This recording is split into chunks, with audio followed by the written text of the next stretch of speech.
9. The world's longest limousine. A newly built limousine, nicknamed the American Dream, shot to fame in 1986 when it achieved the Guinness World Record for the world's longest car. Measuring just over 100 feet, 30.5 meters long, it contained a waterbed, a swimming pool, a jacuzzi, a putting green, living room furniture, a helipad, several TVs, a refrigerator, a phone, and more. The 25,000-pound, 11,340-kilogram vehicle can be driven from both ends and has enough room for 75 passengers. Its original builder, J. Orberg, based its design on the 1976 Cadillac Eldorado limousine and equipped each end with a pair of 8-cylinder engines. The record-breaking car had a hinge in the middle, enabling it to turn right corners. The American Dream was frequently rented out for various appearances and for use in movies, but its popularity eventually diminished. It was difficult to find parking for and came with numerous other obstacles due to its size. In the meantime, maintenance on the vehicle stopped and it rusted out as it sat in storage, neglected and forgotten. Michael Manning, who owns an automotive teaching museum in Long Island, New York, called the Autoseum, first came across the car at an auto body show. He later described it as graffiti-covered garbage with flat tires and broken windows. Some parts had deteriorated beyond repair. Manning nevertheless fell in love with the vehicle and set his sights on restoring it. But he ran into some funding issues after acquiring the American Dream, and it sat for several more years before he decided to sell it on eBay. Florida-based tourist attraction owner Michael Deezer bought it and had it shipped to Orlando. Determined to bring the car back to life, he sought help from Manning, several other experts, and some auto body repair students. 3 years and more than $250,000 later, the limo was finally restored to its former glory. 8. Soviet turbojet train. During the Cold War, the United States and the Soviet Union competed almost obsessively for military and technological supremacy. In a bid to one-up the other, both countries developed experimental high-speed trains that were powered by jet engines. The first jet-powered train was developed in the US during the mid-1960s by railroad engineer Don Wetzel. Aside from the desire to outcompete the Soviet Union, the goal was to create a train that was faster, safer, and less expensive than what existed at the time. Nicknamed the Black Beetle, the M497 train was equipped with two 5,000-horsepower engines. It reached a record-breaking speed of 183 miles per hour, 295 kilometers per hour, and remains the fastest ever locomotive in the US to this day. During the 1970s, the Soviets built a turbojet car that quickly reached speeds of up to 160 miles per hour, 257 kilometers per hour. While it wasn't quite as fast as the Black Beetle, it was impressive in its own right. Despite its capabilities, it never went past the prototype stage due to the vehicle's extraordinarily high fuel consumption, and only 2 were ever built. So instead of moving forward with it, the train's developers parked it on some grass and forgot about it. Photos of the light blue locomotive went viral in 2016 after a Russian photographer discovered that it's still sitting where it was left decades ago. Today, it stands as a rusting relic from a bygone era of uncertainty and paranoia between two nations who came perilously close to nuclear war in their frenzied race for global influence. 7. Lamborghini Meura. Not many people outside of Greece have ever heard of Stamatis Kokotas, but the singer was an iconic chart topper within the country and became known as the Greek Elvis. Greek shipping millionaire Aristotle Onassis was so impressed that in the early 1970s, he bought Kokotas a 1969 Lamborghini Meura as a token of appreciation for his musical talent. The metallic brown luxury car contained an impressive array of features for its time, including electric windows, air conditioning, and of course a top-notch engine. Sadly, the car's engine died in 1972, not long after it came into the singer's possession.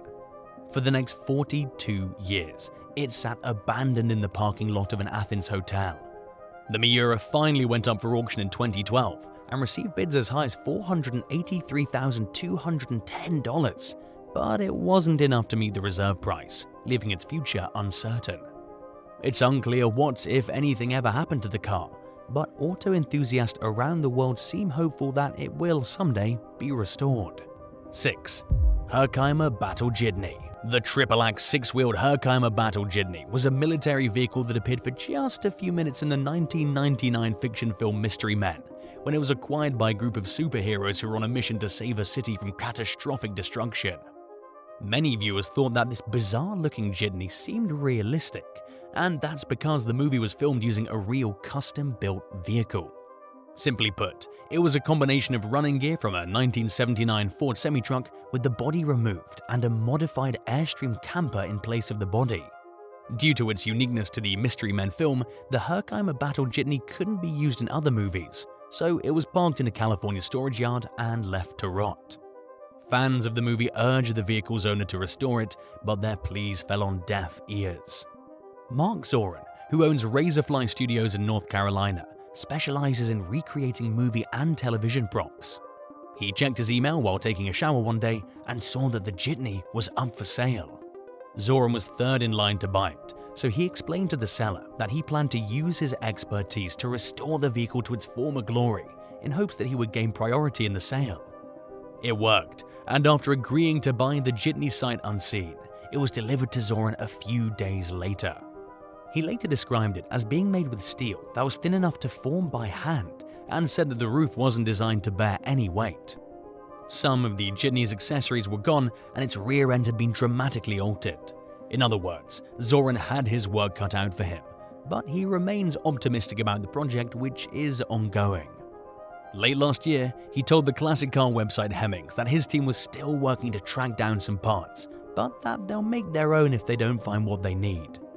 His company specializes in both 3D printing as well as hand building and sculpting, so one way or another, they'll make it happen. They hope to finish the restoration for the movie's 25th anniversary in 2024. Have you ever seen Mystery Men? Tell us in the comments and hit subscribe while you're at it. 5. Hydrofoil Boats. During the Cold War, the Soviet Union developed a class of unique-looking streamlined hydrofoil passenger boats known as Voskhod. Also known as Design 352 or Eurofoil, these watercraft were originally designed for use in lakes and rivers. Hydrofoil technology lifted the boat's hull out of the water, which decreased drag and enabled it to travel at speeds of up to 93 miles per hour, 150 kilometers per hour. Some vessels, nicknamed raketas or rockets, were equipped with airplane turbine engines on each side. Around 150 Voskhod-class hydrofoil boats had been built by the early 1990s, but production stopped around the time the Soviet Union collapsed, as the government struggled to come up with the money needed to continue funding its ambitious projects. Some existing vessels were sold to other countries, including Vietnam, where some 1970s-era boats were still in operation as recently as 2016. Others ended up in Canada, Greece, Yugoslavia, the Netherlands, Thailand, Bulgaria, Turkey, and China. Those that weren't sent elsewhere were decommissioned and left to decay in ship graveyards. One such cemetery, located in a forest outside the city of Perm near Russia's Ural Mountains, contains several hydrofoil boats. Another hydrofoil boat ended up being used as a bar next to a Ukrainian apartment complex. 4. Handley Page Victor. The Handley Page Victor is a strategic bomber jet that was developed for the British Royal Air Force, RAF, during the early stages of the Cold War. It entered service in 1958 and was initially praised for its ability to fly higher, further, and faster than previous models, and to carry a heavier payload. Just a decade later, military officials determined that it failed to fulfill the military's readiness to respond to the Soviet Union's advancing nuclear missile technology. The Victor simply wasn't designed to cope with low-level tactics, and had a tendency to form stress fractures in that environment, which hindered its usefulness. But not all was lost. It was repurposed as an aerial tanker and was highly successful at the job. The last Victor was officially retired in 1993. For years, one of the jets sat neglected outside the RAF Marham base in Norfolk, England. In 2020, base officials reached out to the public, offering it to anyone who was willing to come and get it. They hoped that someone with the capability and desire to restore the plane would be interested, but failed to attract a new owner. At a lack of other options, the military ultimately decided to remove the Victor from the base's entrance and dispose of it. A spokesperson described the move as a difficult decision.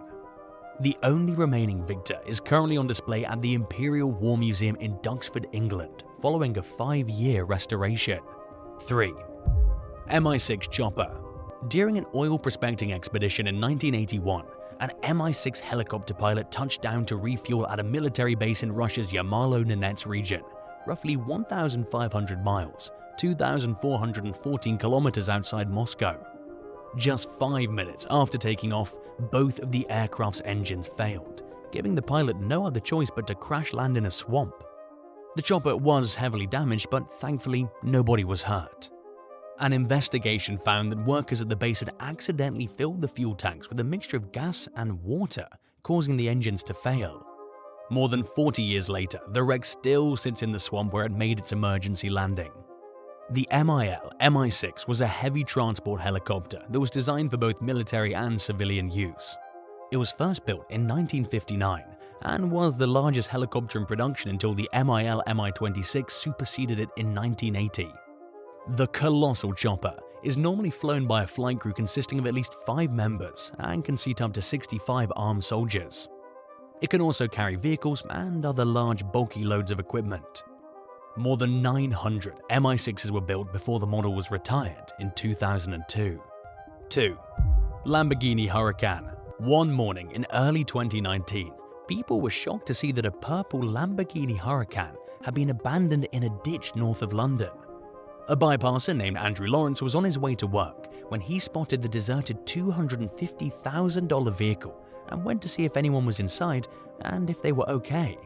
But the driver was nowhere in sight. Lawrence told news agency SWNS that the car was facing the wrong way and on the wrong side of the road, and theorized that it had run off the highway during the night. He also pointed out that he found the wrecked vehicle near a soccer club where many players were known to drive nice cars.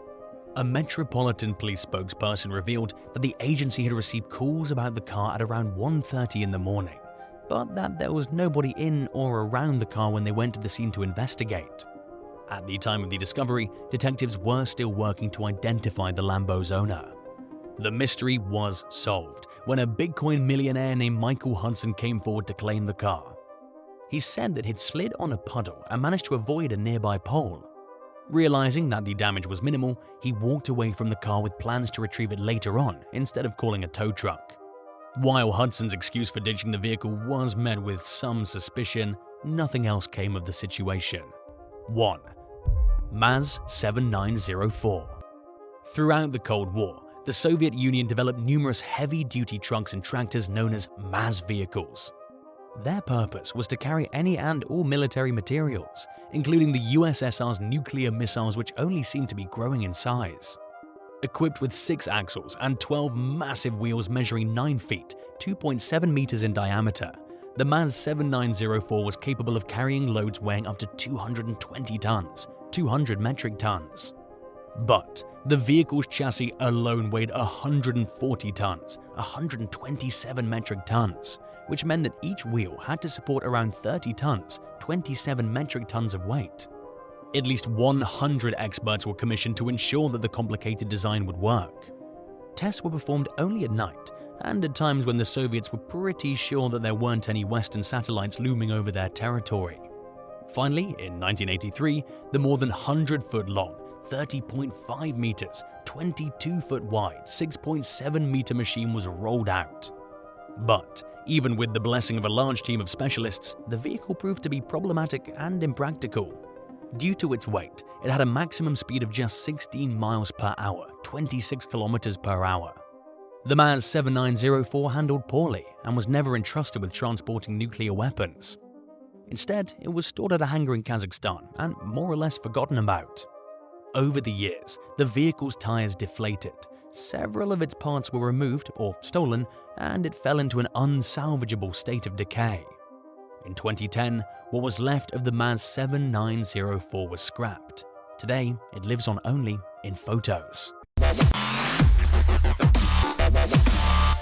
8. Ghost Bomber. An Air National Guard B-25 Mitchell bomber flying from Nellis Air Force Base in Nevada ran out of fuel near Pittsburgh on January 31, 1956. Major William Dodson piloted the plane, which originally sought permission to land at what was then known as Greater Pittsburgh Airport, now Pittsburgh International. Since time was running out, he tried to go to another airport, but the plane malfunctioned. Major Dodson had to make a quick decision and tried to perform a water landing near what is now the Homestead Grays Bridge. The river is very inhospitable, with fast currents and is hard to see. Sadly, the plane crashed and only 4 of the 6 people on board escaped. In the 2 weeks following the accident, the US Coast Guard and Army Corps of Engineers conducted search operations to retrieve the nearly 15-foot-high, 4.5-meter, 13-ton bomber. However, even today, the aircraft hasn't been found. Some allege that the aircraft was retrieved in a hidden midnight operation to keep the specifics of the flight's mission hidden. Other witnesses claim to have seen the bomber being dragged from the sea. Others believe the military retrieved the plane because it was carrying nuclear material, mafia money, and evidence of extraterrestrial activity from Area 51 in Nevada. Searches for the ghost bomber are ongoing. The most likely scenario is that the ship is probably buried under sand and silt. 7. Boeing 727 disappears in Angola.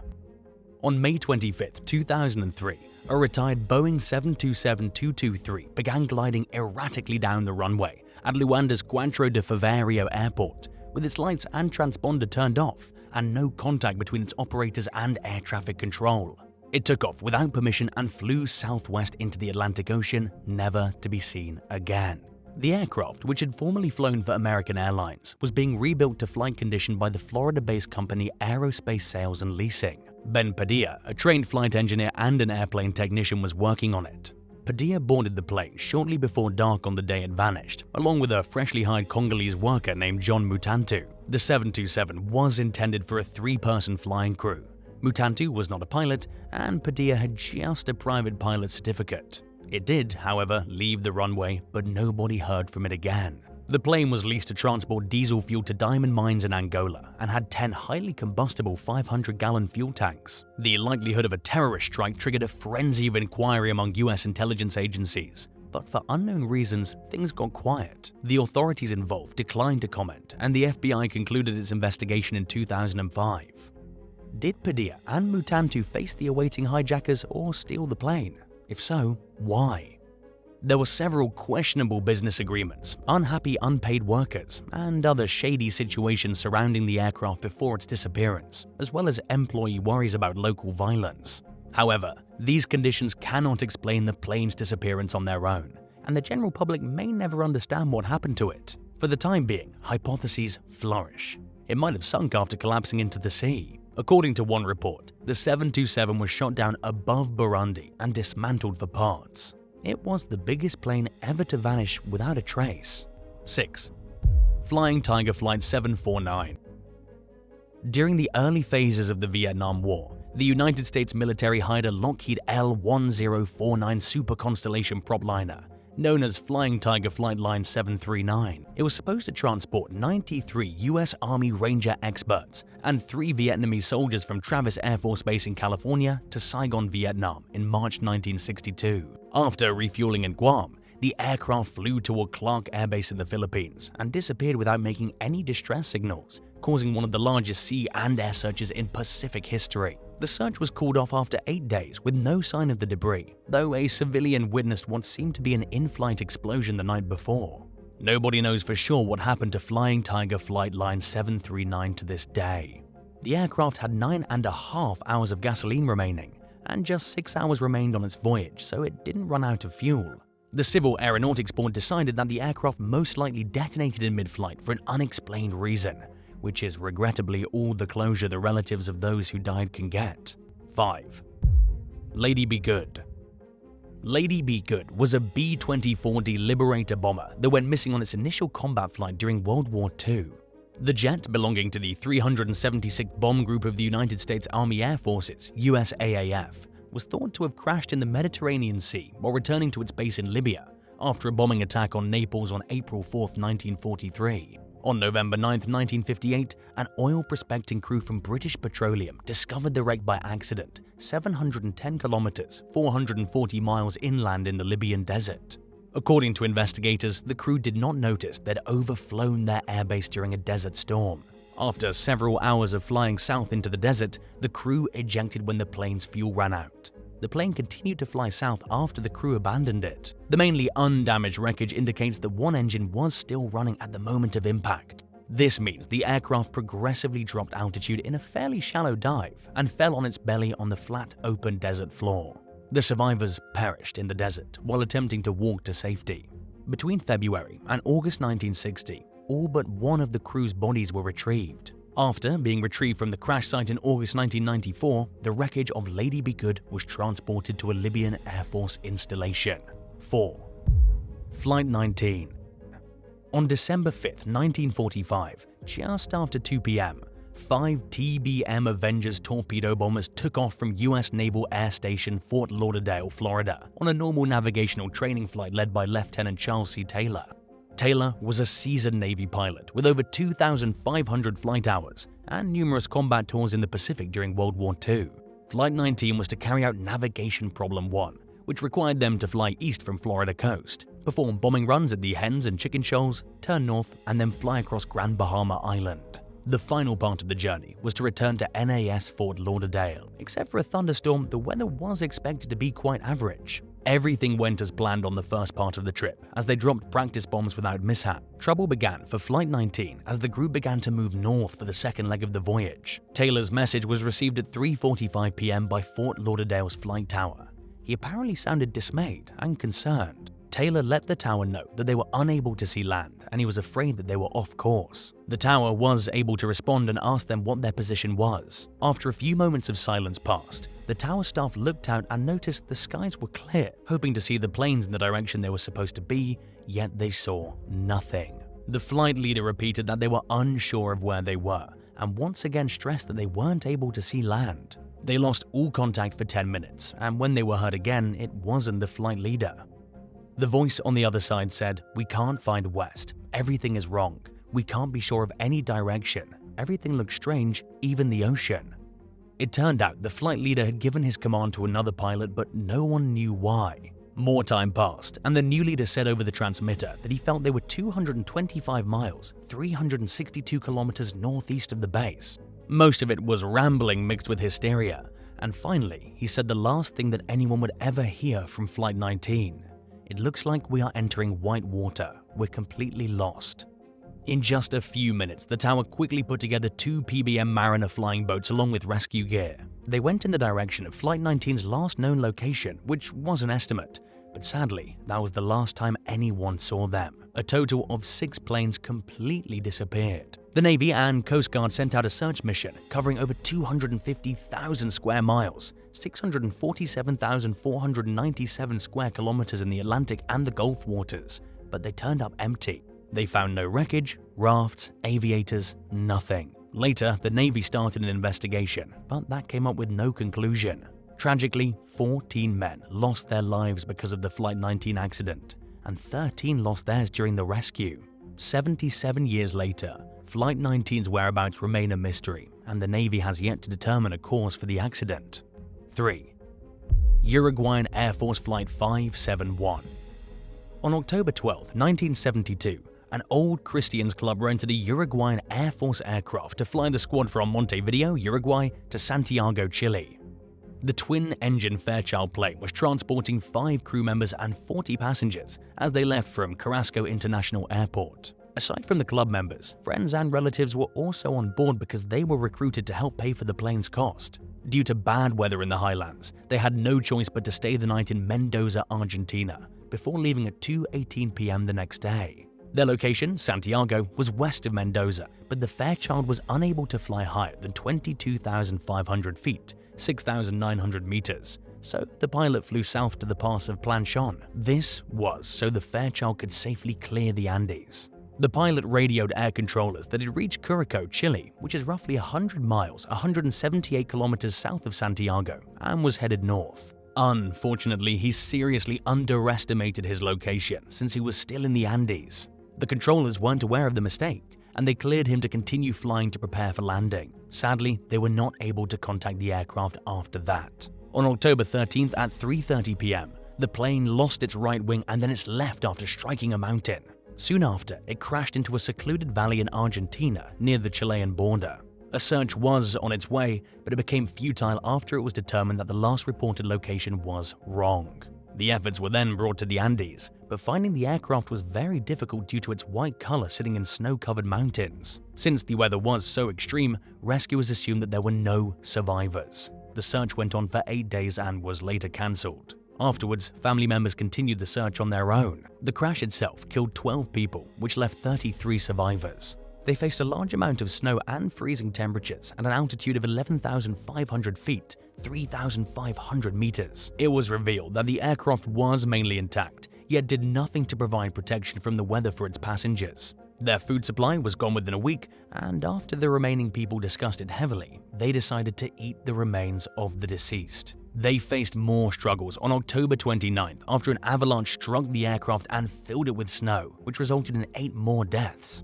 Several survivors had been scouting the region for an escape route throughout this period. With only 16 people left alive, on December 12th, 3 survivors headed off for aid. On December 20th, the other 2 guys arrived at the Chilean settlement Los Metenes after a rough journey. The Chileans, on the other hand, were on the other side of a river, the noise of which made it difficult to hear. They decided to come back the next day. The survivors and the people from the town communicated by writing notes on paper, which they wrapped around a rock and tossed over the river.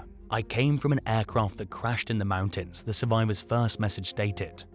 The authorities came, and 2 helicopters were dispatched to the wreckage on December 22nd. 6 survivors were taken to safety, but poor weather delayed the rescue of the remaining 8 until the next day. The fact that the survivors were forced to commit cannibalism caused a media uproar. They were receiving a large amount of heat until one of the survivors said that the Last Supper inspired them, in which Jesus handed his followers bread and wine that he declared to be his flesh and blood. The public ended up swayed, and the church absolved them. What do you think you would do in this situation? Let us know in the comments.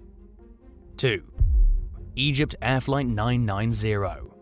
Flight 990 left Los Angeles and quickly stopped in New York City before heading to Cairo. The aircraft was a Boeing 767-366 and was equipped with 2 crews for the 10-hour flight. It took off at 1:20 a.m. from John F. Kennedy Airport. The plane reached its designated height of 33,000 feet in less than 25 minutes, 10,000 meters. At roughly 1:50 a.m., it started to swiftly plummet at an extremely steep angle of 40 degrees to 16,000 feet, 4,900 meters. The aircraft reached the speed of sound during its drop, which is significantly beyond the safe speed for a Boeing 767. The drop came to an end less than a minute later. Afterward, the airplane made it back to a normal height, 25,000 feet, 7,600 meters, and they altered their direction. Sadly, again, it began another fall, this time catastrophic. The plane lost its left engine, lost power, and plunged into the ocean. All 203 passengers and 14 crew members were killed. A significant contingent of Egyptian military commanders returning from a training exercise in the United States were among the passengers. Their attendance initially prompted some to believe that the flight had been targeted by Egypt's enemies. International aviation treaties granted Egypt the authority to investigate the incident, but Egypt first appealed to the American National Transportation Safety Board. More than 70% of the plane was recovered from 230 feet of water, 70 meters. According to the cockpit voice recorder, the relief first officer, Gamil al-Batouti, took the co-pilot seat at his own request barely 22 minutes after takeoff. When the captain exited the cockpit to use the bathroom, the autopilot was turned off and the aircraft began its initial descent. The drop was so quick that it felt like the airplane was in zero gravity. The captain was able to return to the cockpit and say, "What's happening? What's happening?"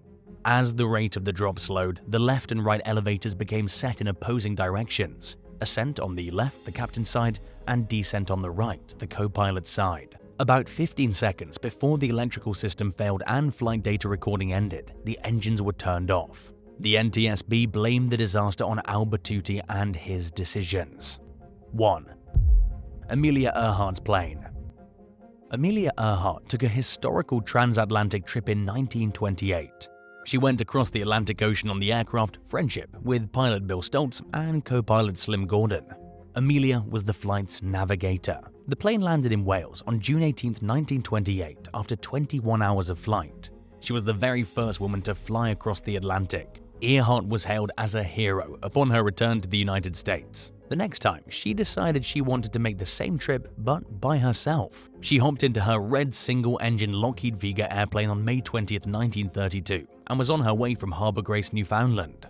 Her plan was to make the same trip that Charles Lindbergh took 5 years before by flying to Paris, France. The thick clouds and her windshield and wings covered with ice made the flight overall pretty risky. She did succeed in crossing the Atlantic 14 hours later, but had to land early in a cow pasture in Londonderry, Northern Ireland. She had become the second person to fly over the Atlantic Ocean solo. She went on to receive multiple awards, such as the Distinguished Flying Cross from Congress. She broke many records over her next several years of flying. She also gave speeches and wrote about women's rights in flying. She was highly successful, yet yearned for more. She wanted to be the first woman to fly around the world. On June 1, 1937, Amelia and her navigator Fred Noonan embarked on their dream journey. They made it through a handful of flights, crossing through Africa and Asia, and then to New Guinea in the South Pacific. It was only a month later, on July 2nd, that they left New Guinea to fly to Howland Island. But sadly, they were never seen or heard from again. The government searched tirelessly for weeks, but they came up empty-handed. Many theories abound, but to this day, no one knows, and her plane is still missing. 9. World Discoverer Shipwreck. Built in 1974, the German-built cruise ship MS World Discoverer was designed to withstand frigid Arctic conditions and was capable of navigating through much of the icy Northwestern Passage. Occasionally, the ship even went on Antarctic cruises. Yet the durable vessel unexpectedly met its end when it struck an uncharted reef near the Solomon Islands back in 2000. Thankfully, a ferry responded to the captain's distress signal and all passengers were evacuated safely. The ship began to list, so the captain grounded it in Roderick Bay to prevent it from sinking, but it was ultimately deemed a loss. The World Discoverer has sat, neglected and slowly sinking in Roderick Bay ever since. It's almost entirely laying on its side and will eventually be completely underwater. The heavily damaged ship is rusting out and missing several windows. Over the years, several companies have tried to salvage the World Discoverer, but they found that on top of being damaged by the harsh hands of Mother Nature, it was ransacked by locals during a violent civil war and there was simply no saving it. The wreck will eventually slip completely beneath the water's surface, but it remains visible for now and can also be seen on Google Earth. 8. Freshly dug graves in Ukraine. Fighting in the Ukrainian port city of Mariupol stopped after Russia captured it in late May, yet satellite images show that the number of graves in Mariupol seems to be increasing. Investigators from the UK-based Centre for Information Resilience, CIR, recently determined that around 1,400 new grave sites appeared in Mariupol between May 12th and June 29th of this year. They estimate that 5 times more graves are being dug each month than before Russia invaded the country, totaling 3,100 burials since the war began. Many of them are mass graves, with some containing thousands of bodies. CIR Director of Investigations Benjamin Strick described the finding as a stark illustration of the civilian death toll following the Russian invasion. The shocking increase in graves after the city's capture may be the bodies of some of the 22,000 or more people who died during the fighting, many of which are being found beneath destroyed buildings. Very little is known about what's going on in Mariupol, where the remaining 90,000 residents have been largely cut off from the outside world and have little access to cell phone service and the internet. They're also living with extremely limited access to electricity, healthcare, and even water. 7. The Great Wall's Northern Line. In 2020, archaeologists used high-resolution satellite and drone imagery to map a section of the Great Wall of China, known as the Northern Line or Genghis Khan's Wall. Constructed between the 11th and 13th centuries, the 460-mile long runs along the Mongolian steppe and parts of Russia and China. A study of the images found that it was built to prevent raids and to monitor the movement of nomadic people and their herds. The Khitan Lao Empire also used the wall to expand its influence on the region's nomads. Based on the findings, lead study author Gideon Shelaglavi suggested that experts should rethink their long-held belief that the Northern Line and other similar walls were built exclusively for military defense. He noted the importance of studying these structures and their context to better understand the reasons they were built. The research determined that the Northern Line was likely built in a single organized phase, as evidenced by 72 structures discovered alongside it, arranged in small clusters that are roughly 19 miles, 30 kilometers apart from one another. It was also found that the wall predates Genghis Khan's rule and therefore wasn't actually built as a military defense against him. 6. The Amazon rainforest is turning into a grassland. At first glance, surface, satellite images of the Amazon rainforest show what appears to be a healthy, thriving jungle. But a study published earlier this year claims that upon taking a closer look, scientists determined that at least 75% of the rainforest is losing resilience. Simply put, vegetation is becoming drier, and it's taking longer than it used to for it to recover from damage, even in the thickest areas. Authors of the study claim that the Amazon is nearing its tipping point, meaning there could soon come a time where plant life will no longer bounce back from disturbances. They believe that in just a few decades' time, more than half the rainforest could become a savanna. If that happens, there will be numerous and very serious consequences. It will dramatically accelerate climate change, alter regional weather patterns, and greatly harm biodiversity, according to the researchers. The Amazon has long been a so-called carbon sink, meaning that it helps keep the climate in check by absorbing billions of tons of carbon dioxide from the air. Losing a substantial amount of the roughly 390 billion trees that make up the rainforest would result in a sudden and large release of carbon dioxide into the air. At the very least, it would essentially make it impossible for scientists to achieve society's goal of limiting global temperature rise to 1.5 degrees Celsius, 2.7 Fahrenheit. The Amazon has existed for 55 million years. It survived through ice ages, sea level rise, and many wildfires. But human activity appears to be pushing it to its most perilous point of all time. Deforestation is a major factor in the rainforest decline. As more trees are cut down, less rain falls, and the rest of the rainforest becomes even drier, making it increasingly prone to wildfires and plant death. Researcher and mathematician Nicholas Boas likened the process to someone leaning back a little too far in a chair and falling backwards, and hearing it that way certainly conveys the seriousness of the problem. What kind of solutions can you come up with that could help save our planet's rainforests? Tell us in the comments and hit subscribe while you're at it. 5.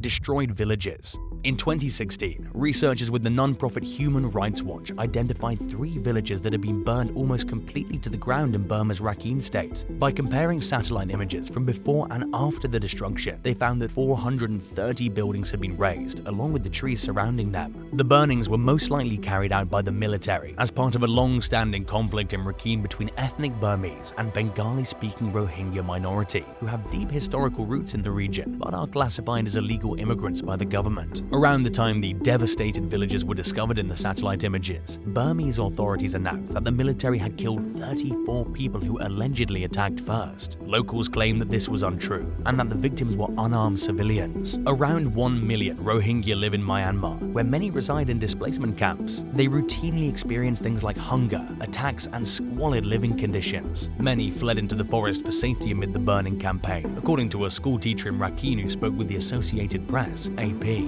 Brad Adams, who directs the Asia division of the Human Rights Watch, told the news organization that the destruction was worse than investigators expected it to be. He urged the Burmese government to work with the United Nations to carry out an investigation into the matter. But it was a high hope to have in a country whose leader had been unable to stop the military from continuing to inflict violence on the Rohingya. Nearly a year later, satellite imagery showed that Rohingya settlements were still being burned down in Rakhine, and that the military had destroyed 214 villages total. By then, tens of thousands of homes had been reduced to ash and rubble, and at least 400,000 Rohingya Muslims had fled to neighboring Bangladesh, where they also hadn't exactly received a warm welcome. 4.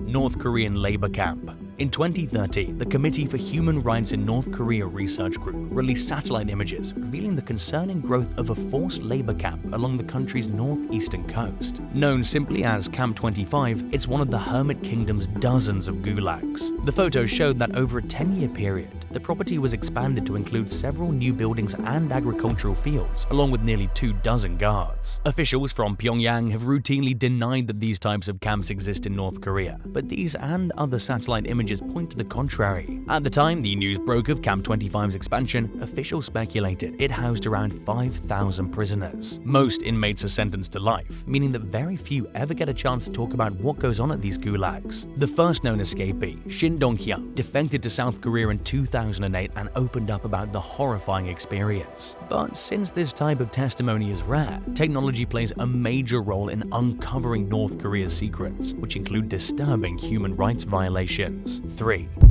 10 cities in Ukraine. Recently released satellite images captured by the company Planet Labs reveal a growing tent city in the Ukrainian town of Bezymen, which sits roughly an hour outside Russian-occupied Mariupol. The photos show a long line of traffic stopped near the camp as Mariupol residents relocate outside the besieged city. Makeshift settlements like these are being implemented by Russian forces. The camp at Bezemet consists of around 30 tents and is said to accommodate around 450 people. Ukrainian authorities claim that civilians are being sent to so-called filtration camps, where the Russians are inspecting their phones and personal documents. The appearance of these tent cities coincides with allegations that hundreds of thousands of civilians are being forcibly moved to remote cities in Russia. Meanwhile, Russian authorities claim that the camp at Bezemet was built as part of a convoy of humanitarian aid, and that the civilians are receiving medical care, cell phones, and other necessities. Moscow insists that any civilian movement is voluntary and has criticized Ukrainian authorities for refusing to cooperate with the evacuations. An estimated 270,000 to 400,000 Ukrainians had relocated to Russia within a month of the invasion start, but their alleged reasons for moving differ depending on who you ask, and many people's fate and whereabouts remain a mystery, raising concerns about what may have happened to them. 2.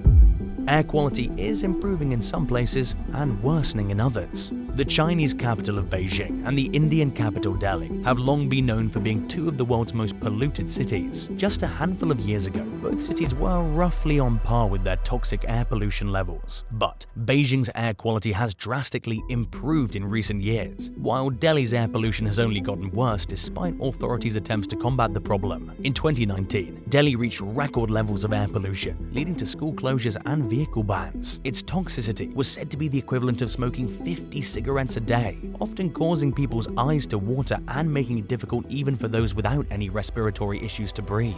A study published that year revealed that Beijing's air quality had dramatically improved, at least partially due to heightened regulations on a traditional practice called crop burning, which is now happening a lot less in the region than it used to. Meanwhile, in the areas surrounding Delhi, crop burning continues to be a major factor impacting air quality. Using satellite images, researchers identified far fewer crop-burning fires around Beijing than in Delhi. They credited China's heavy-handed approach to regulating the practice for Beijing's impressive decrease in pollution, and noted that Delhi's less restrictive policies, which are only loosely enforced, are essentially failing to have an impact on the city's air quality. On the worst days, the tradition has been blamed for anywhere between 26 and 50% of the air's most harmful particulate matter. The study's authors concluded that in order to have any meaningful impact on pollution, Delhi will need to do a lot more than take action once the air gets dangerously toxic. In other words, they'll have to act sooner in an effort to prevent it from reaching that point. 1.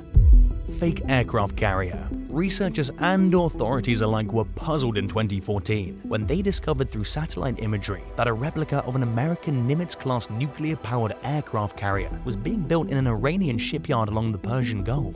Analysts speculated that the fake ship might be blown up for propaganda or as target practice, according to the New York Times. In response, the Iranian media claimed that the vessel was being built as part of a movie set for a film about a passenger jet that was shot down by US military members aboard the USS Vincennes in 1988. The incident generated heated controversy as the US and Iran failed to come to an agreement on what caused the mishap. American officials claimed that the missile cruiser's crew had misidentified the aircraft as a jet fighter for the Iranian military, and that they shot at it only after repeated attempts to communicate with the plane. Meanwhile, the Iranian government accused the Vincennes crew of negligently shooting down the aircraft, claiming that its crew was communicating on a civilian frequency. The ship's captain, William C. Rogers III, fell under heavy criticism for what many considered overly aggressive behavior, and then President Ronald Reagan issued a diplomatic note to Iran, expressing deep regret over the tragedy. Late last year, satellite images revealed replicas of a US Navy aircraft carrier and destroyer sitting on some railroad tracks in the desert of northwestern China.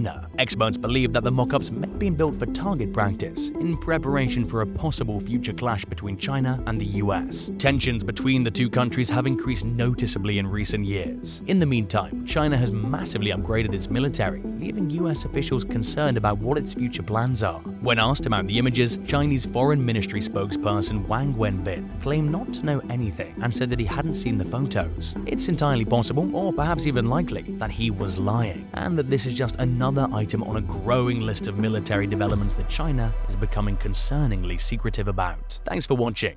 Which one of these discoveries shocked you the most? Tell us in the comments below and don't forget to subscribe. See you next time. Bye.